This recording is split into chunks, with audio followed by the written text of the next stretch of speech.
Bible Study on the air. Ronda Veritas Report. Damdaming anawin ng mamamayan upang maging payapa at malinis ang kapaligiran sa darating na halalan. Detalye sa pag-ulat ni Nolan Ariola. Agad, Nolan?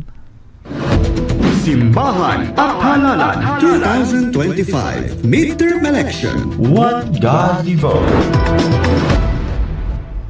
Maraming salamat mga kapanalig. Ngayong papalapit na ang midterm election sa Lunes, anong may tutulong ng simbahan upang mapanatili ang payapa at malinis na kapaligiran sa halalan?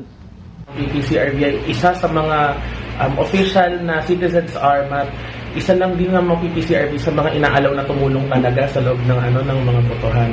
So siguro mapapanatili natin yung magandang kalinisan ng kalinisan at kapayapaan. Syempre bilang pagtulong na rin sa mga teacher natin, sa mga bumoboto, syempre titignan natin yung malasakit ng simbahan na dadali natin sa mga botohan. And of course, mapapanatili natin yung kapayapaan bilang sa pamamagitan ng champ ng eleksyon na isang clean, honest, accurate, and peaceful election. So bilang karapatan, bumoto tayo sa araw ng halalan, kasi karapatan natin. At para makatulong sa kapayapaan, kalinisan ng ating kapaligiran, susunod tayo sa tama, sa batas, at magiging mapanuri tayo sa lahat ng mga kandidato. Kung ano man yung nasa tama, doon lang tayo. At higit sa lahat, sumunod tayo sa mga pulisiya ng Comelec kung ano yung bawal sa araw ng halalan. At iwasan din siyempre natin na diyan marami namimigay ng mga polyetos. Kung maabutan man tayo ng mga polyetos, ng mga sample ballot, huwag na lang natin ikalat. Tumulong na lang din tayo mapanatili yung kapaligiran natin para mapanatili yung kalinisan.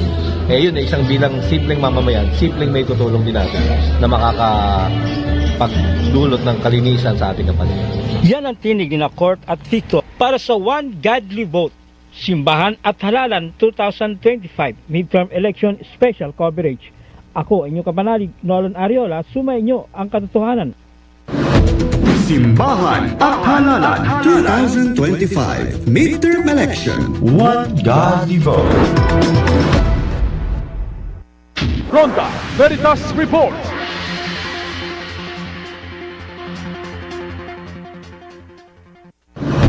Simbahan at Halalan 2025 Midterm Elections. One Godly Vote. Narito ang isang katangian ng mabuting servant leader. Empathy.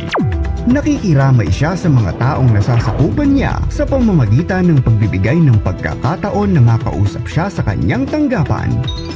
Empathy.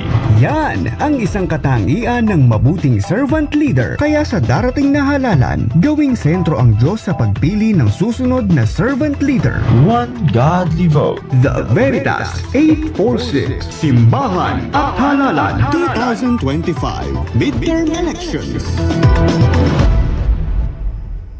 Kapag kasama ko si Inay, parang ang dali-dali lang lahat ng bagay. Kapag kasama ko si Inay, lagi akong ligtas. Kapag kasama ko si Inay, alagang-alaga ako. Sana'y di magmaniw ang dati